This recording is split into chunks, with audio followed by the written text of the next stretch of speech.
करोड़ों तक का यहाँ पे फटका लगा है लोगों को। ऐसे जो घर होते हैं वो लीगल नहीं होते हैं जाके, ऐसा बिल्कुल भी लालच में ना, क्योंकि आपको अपनी सेफ्टी के लिए यहाँ पर किन किन बातों का बहुत ज़्यादा ध्यान रखना है और बहुत सारी टिप्स मैं आपको बताने वाली हूँ कि आपको यहाँ पे घर लेते समय किन किन बातों का अगर आप ध्यान रखेंगे तो आप बहुत सारी मुसीबत से बच सकते हैं अगर कोई प्रॉब्लम हो जाती है तो ये वीडियो पूरा एंड तक देखिएगा। Hello everyone, welcome back to my channel Desi Nidhi Europe और मैं हूं निधि आपके साथ और मैं फिर से लेके आ गई हूँ एक नया वीडियो आप लोगों के लिए। और इस वीडियो में मैं आपको बताने वाली हूँ कि अगर आप ऑस्ट्रिया मूव हो रहे हैं, यहाँ पर रहने के लिए आ रहे हैं, तो आप यहाँ पर आने के बाद अपार्टमेंट रेंट पे लेंगे या घर लेंगे तो किस किस तरीके के अपार्टमेंट यहाँ पर आपको लेने चाहिए और कौन कौन से अपार्टमेंट ऐसे होते हैं जिनको लेने से आपको बिल्कुल बचना चाहिए। साथ ही साथ इस वीडियो में आगे मैं आपको बताऊंगी कि अपार्टमेंट लेते समय आपको कौन कौन सी बातों का बहुत ज़्यादा ध्यान रखना है कॉन्ट्रैक्ट साइन करने के पहले। साथ ही साथ आगे इस वीडियो में मैं आपको बताऊंगी कि आप किस तरीके से मनी सेविंग कर सकते हैं यहाँ पर जब आप अपार्टमेंट रेंट में लेते हैं, तो वो टिप मैं आपको ट्रिक बताने वाली हूँ। साथ ही आगे इस वीडियो में हम बात करेंगे कि आपको ब्रोकरेज वाला अपार्टमेंट लेना चाहिए या विदाउट ब्रोकरेज अपार्टमेंट लेना चाहिए। ऑस्ट्रिया आते ही सबसे पहले आपको यहाँ पर क्या क्या चीज़ें करनी है उसके बारे में भी डिटेल में मैंने वीडियो बनाया हुआ है, उसका लिंक भी मैं नीचे डाल रही हूँ, आप जाके चेक कर सकते हैं। तो बिना लेट किए हम आगे वीडियो स्टार्ट करते हैं। तो सबसे पहले जब आप ऑस्ट्रिया आते हैं तो यहाँ पे आप वेबसाइट देखेंगे कि कौन सी वेबसाइट अच्छी है जिसके थ्रू आप अच्छा अपार्टमेंट यहाँ पर ले सकते हैं। तो सबसे फेमस वेबसाइट यहाँ पे है willhaben.at। ये जो willhaben.at वेबसाइट है ये बहुत ज़्यादा फेमस है ऑस्ट्रिया में। इसके थ्रू बहुत सारे लोग यहाँ पे अपार्टमेंट रेंट में लेते हैं, घर खरीदना बेचना करना सब कुछ करते हैं और बहुत बड़ा प्लेटफॉर्म है ये willhaben.at जो है। साथ ही साथ आप Airbnb भी चेक कर सकते हैं। यहाँ पर ना अपार्टमेंट दो तरीके से मिलता है, एक ब्रोकरेज के थ्रू मिलता है, एक विदाउट ब्रोकरेज के थ्रू मिलता है। तो जो ब्रोकरेज वाला अपार्टमेंट होता है ना उसमें 2 से 3 महीने का ये रेंट कमीशन में लेते हैं। जैसे कि अगर आप 1000 यूरो मंथली पे कर रहे हैं रेंट, तो आप मान के चलिए आपको 2 से 3 महीने का 2 से 3000 यूरो आपको कमीशन देना पड़ेगा घर को रेंट पे लेने के लिए। तो अब आ जाता है कि आपको अगर रेंट में यहाँ पे अपार्टमेंट लेना है तो ब्रोकरेज वाला लेना चाहिए कि ब्रोकरेज वाला नहीं लेना चाहिए। तो जैसे कि आप बहुत शॉर्ट टर्म के लिए आ रहे हैं, 3 महीने के लिए आ रहे हैं, 6 महीने के लिए आ रहे हैं या साल भर के लिए आ रहे हैं, तो आपको ब्रोकरेज वाला मेरे ख्याल से अपार्टमेंट नहीं लेना चाहिए। लेकिन वही अगर आप लॉन्ग टर्म के लिए यहाँ आ रहे हैं, 1 ईयर प्लस के लिए आ रहे हैं, तो आप ये देखिए कि जो अपार्टमेंट अगर आपको 1000 यूरो में सेम अपार्टमेंट ब्रोकरेज के साथ मिल रहा है और 1000 यूरो में उसी टाइप का सेम अपार्टमेंट अच्छे लोकेशन में विदाउट ब्रोकरेज मिल रहा है, तो डेफिनेटली आपको विदाउट ब्रोकरेज में मूव होना चाहिए। तो अब आ जाते हैं कि किस कंडीशन में आपको ब्रोकरेज वाला अपार्टमेंट लेना चाहिए। तो जैसे कि आप यहाँ पे ब्रोकरेज वाला अपार्टमेंट जो देखेंगे ना वो काफ़ी अच्छे लोकेशन में मिलेगा, आपको काफ़ी अच्छा होगा वो अपार्टमेंट और आपको ना एक बार में पसंद आ जाएगा, ये भी होगा। तो जो ब्रोकरेज वाला अपार्टमेंट होता है ना, यहाँ पर मैंने देखा है कि काफ़ी अच्छा होता है, अच्छा लोकेशन होता है, घर भी काफ़ी अच्छा होता है। और आप ये भी देखें कि अगर 1 से 3 साल के लिए आप ले रहे हैं उसको, 1 ईयर प्लस से ले रहे हैं, 3 से 4 साल के लिए ले रहे हैं, तो डेफिनेटली आपको वो काफ़ी थोड़ा सस्ता भी पड़ेगा। फॉर एग्जांपल जैसे कि आप यहाँ पे कोई अपार्टमेंट देखे हैं और आपको वो बहुत अच्छा लग रहा है, सबसे अच्छा लग रहा है, लेकिन उसमें ब्रोकरेज है और ब्रोकरेज है उसमें लगभग 2 महीने का किराया आपसे मांग रहे हैं वो, और उसमें मंथली किराया उसका है 750 यूरो। तो आपको 2 महीने के हिसाब से अगर देना पड़ेगा तो लगभग मान के चलो 2 से ढाई महीने का अगर आप किराया देते हैं तो 2000, चलो मोटा मोटा मान लेते हैं हम,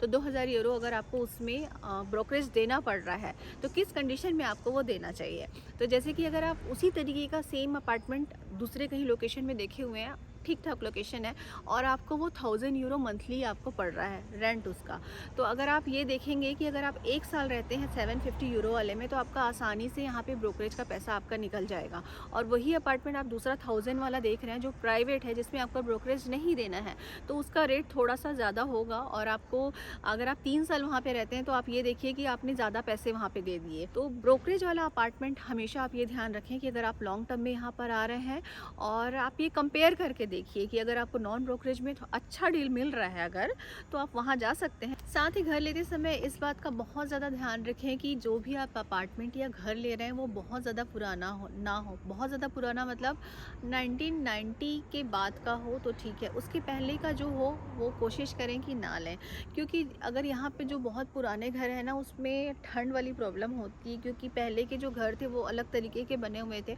और यहाँ पे रेनोवेट भी करने का कल्चर है कि पुरानी बिल्डिंग है उसको रेनोवेट करके बहुत अच्छा सा नया सा बना देते हैं। लगेगा ही नहीं कि बहुत पुराना घर है, 50 साल 100 साल पुराना घर है, ऐसा नहीं लगेगा आपको। लेकिन कोशिश करें कि जो रेनोवेट भी नहीं हुआ है घर और पुराना है और आपको लग रहा है कि सस्ते में मिल रहा है, 400-500 यूरो किराया है, भाई 700 किराया है, ये क्या किराया है,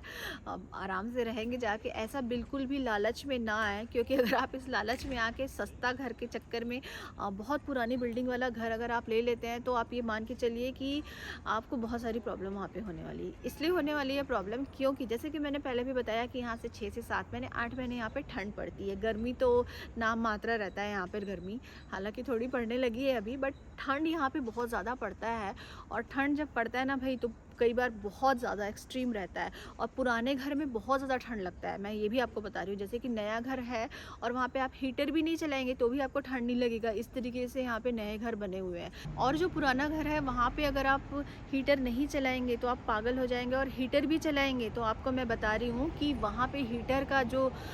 खर्चा है वो अच्छा खासा है। क्योंकि एक हमारे पहचान के वो हमें बताया कि उन्होंने ना स्टार्टिंग में थोड़ा पुराना घर ले लिया था रेंट में, सस्ते के चक्कर में, थोड़ा मतलब सस्ते नहीं, उनको समझ नहीं आया, नए नए यहाँ पर आए हुए थे और उनको लगा कि अच्छा होगा, क्योंकि सस्ता वाली बात नहीं, कई लोग को पता भी नहीं रहता ना, लगता है कि सब चीज़ अच्छा ही दिख रहा है तो अच्छा ही होगा करके। और जैसे कि आप समर के समय यहाँ पर आए हैं तो समर में आपको और समझ नहीं आएगा पुराने घर को लेंगे तो, क्योंकि समर में तो थोड़ी गर्मी लगती है ना, तो लगेगा कि नहीं अच्छा है, सब चीज़ अच्छा है करके। फिर आता है ठंड, तब ठंड में समझ आता है कि घर कैसा है एक्चुअली करके। तो फिर उनको जो 700 या 600 उनका किराया था घर का, और जब उन्होंने हीटर ऑन किया ठंड में, उन्होंने हीटर चलाया अच्छे से और फिर हीटर का बिल आया 2000 यूरो। तो आप मान देखो कितना डिफरेंस है, मतलब आपका जितने का किराया आपने बचाया नहीं, उससे ज़्यादा आपका 2000 यूरो, मतलब आप समझ रहे हो ना, मतलब 2 लाख रुपए आप मान के चलो हीटर का बिल आया था। तो क्योंकि जो पुराने घर हैं उसमें हीटर भी ना अच्छे नहीं होते हैं, तो बहुत ज़्यादा मतलब बिजली भी बहुत ज़्यादा लगती है वहाँ पर। तो इन सब चीज़ों का बहुत ध्यान रखें। अब आ जाते हैं कि यहाँ पे आपको अपार्टमेंट लेते समय किन किन बातों का विशेष रूप से ध्यान रखना है एग्रीमेंट साइन करने के पहले। तो सबसे पहले यहाँ पर आप ओनर से पूछ लें कि जो घर आप रेंट में ले रहे हैं वो घर ओनर के नाम पे ही रजिस्टर है ना। अब इसमें भी ये आ जाता है कि जैसे कि यहाँ पे ना कई तरीके के घर होते हैं, तो कुछ गवर्नमेंट के द्वारा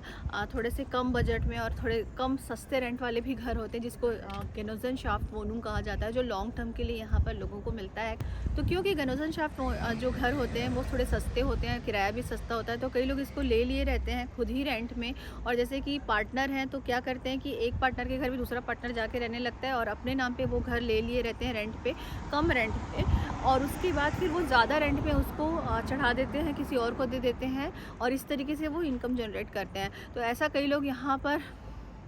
करते हैं। तो ये सारी चीज़ों का ध्यान रखें कि आप इस तरीके के घर ना लें, ये क्योंकि ये लीगल नहीं है। तो कभी भी घर लें तो हमेशा ओनर से अच्छे से वेरीफाई कर लें कि वो घर उन्हीं के नाम पे रजिस्टर है ना, और साथ ही उनको क्लियरली आप पूछ लें कि आपको राइट है ना इस घर को रेंट में देने का। ये आप कंफर्म कर लें। आनन फानन में कभी भी कोई भी एग्रीमेंट साइन करके घर यहाँ पर रेंट पे ना लें। और एक चीज़ का बहुत ध्यान रखें यहाँ पर कि जितने भी यहाँ पे एग्रीमेंट होते हैं वो जर्मन में लिखे हुए होते हैं। तो आप ओनर से थोड़ा बोल सकते हैं अगर उनको थोड़ी इंग्लिश आती तो, क्योंकि बहुत लोगों को यहाँ पे जैसे इंग्लिश में बात नहीं करते हैं, जर्मन में ही बात करते हैं, कि आप उसको जो कॉन्ट्रैक्ट है, एग्रीमेंट है, उसको आप इंग्लिश में भी ट्रांसलेट करके हमको दें करके। अगर वो नहीं देते हैं तो आप उसको फिर किसी से अच्छे से पढ़वा लें, जिनको जर्मन आती है उनसे वेरीफाई करवा लें, क्योंकि ट्रांसलेशन जो होता है ना गूगल ट्रांसलेट, उसमें आप पढ़ सकते हैं बट कई बार कन्फ्यूज़न भी हो जाता है। और यहाँ पर मिनिमम एग्रीमेंट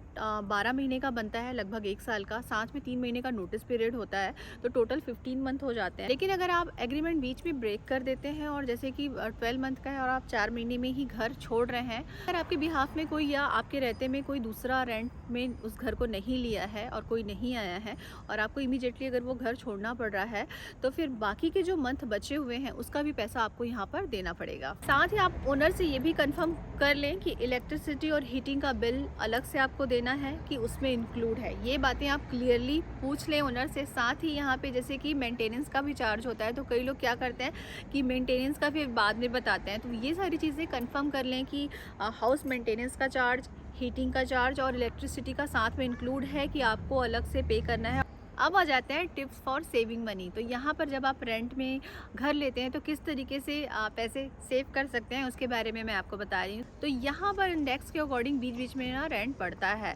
महंगाई भी जैसे कि बढ़ती जा रही है, तो ऐसा नहीं कि कम होता है, साल, 1.5 साल, 2 साल में यहाँ पर रेंट को बढ़ाया जाता है। तो आप ये चीज़ का ध्यान रखें, जब भी यहाँ पे थोड़ा सा लॉन्ग टर्म के लिए अगर आप घर ले रहे हैं 1 ईयर प्लस के लिए, तो आप एक काम करें कि जब भी आप एग्रीमेंट साइन करें तो उस एग्रीमेंट में जो रेंट आप पे करने वाले हैं उस रेंट को, जैसे कि आप 3 साल के लिए घर ले रहे हैं तो वो 3 साल के लिए उस रेंट को आप फिक्स करवा लें। तो अगर जैसे कि बढ़ भी गई महंगाई यहाँ पर या रेंट बढ़ गया है, यहाँ पर किराया बढ़ गया है, तो वो आपका रेंट नहीं बढ़ाएंगे क्योंकि आपने एग्रीमेंट में उसको फिक्स करवा लिया है। तो इस तरीके से आप थोड़ा मनी सेव कर पाएंगे। साथ ही यहाँ पर जब आप घर रेंट में लेते हैं तो जिस कंडीशन में आपको घर दिया गया है, जिस कंडीशन में आपको घर मिला है, जब आप घर को रिटर्न करेंगे, जब आप घर छोड़ेंगे तो आपको उसी कंडीशन में ओनर को घर रिटर्न करना है। तो आप ये चीज़ ध्यान रखें कि आप घर की ना पूरी फ़ोटो खींच लें जब आपको घर खाली मिला है या फर्निश्ड भी है, तो जिस कंडीशन में मिला है आप उसका एक वीडियो अच्छे से बना लें, उसको सेव करके रख लें अपने पास। और कोई भी चीज़ों में अगर कोई प्रॉब्लम है तो आप ओनर को तुरंत ही बता दें कि इस चीज़ में यहाँ पर प्रॉब्लम है करके,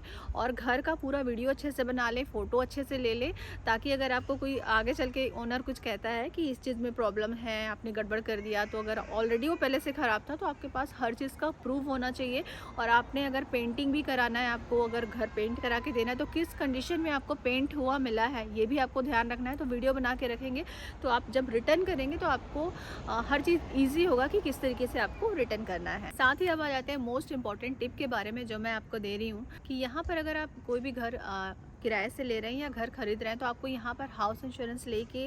रखना चाहिए। जैसे कि अगर आप रेंट ले रहे हैं, अपार्टमेंट ले रहे हैं या फिर कोई रो हाउस ले रहे हैं, तो यहाँ पे ओनर आपको नहीं बोलेगा कि आपको हाउस इंश्योरेंस लेके रखना चाहिए करके, पर मैं आपको बता रही हूँ, आपको मैंडेटरी एडवाइस दे रही हूँ मैं कि आपको ये लेके रखना ही चाहिए। क्योंकि अगर इन केस अगर आप घर में नहीं है और घर में कोई प्रॉब्लम हो जाती है, जैसे कि मैंने पहले भी एक वीडियो में बताया कि एक के यहाँ पे ऐसा हुआ था कि पूरे घर में पानी भर गया था, लीकेज होके वाटर लीकेज हुआ और पूरा जो फ्लोर है उसमें पानी भरा हुआ, तो पूरा फ्लोर उनका ख़राब हो गया था। तो इस तरीके से कोई भी एक्सीडेंट हो सकता है, आग भी लग सकती है। तो अगर आपने हाउस इंश्योरेंस लेके नहीं रखा हुआ है तो ओनर सारा खर्चा आपके ऊपर डाल देगा कि आपको पे करना पड़ेगा इसका करके। तो छोटा मोटा खर्चा नहीं होता है यहाँ पे। आप ये मान के चलिए 50 लाख से लेके करोड़ों तक का यहाँ पे फटका लगा है लोगों को जिन्होंने नहीं लिया हुआ था हाउस इंश्योरेंस। तो यहाँ पे हाउस इंश्योरेंस आपको लेके रखना ही चाहिए। अब अगला मोस्ट इंपॉर्टेंट टिप मैं आपको देने वाली हूँ कि अगर आप जब भी यहाँ पे घर लें तो हमेशा अपने ओनर से एक एक्स्ट्रा की लेके रखें। जैसे कि अगर आप हस्बैंड वाइफ हैं और आपको 2 की आपके ओनर ने दी है तो आप उनसे कहें कि हमको 3 की दें, एक्स्ट्रा की 1 लेके रखें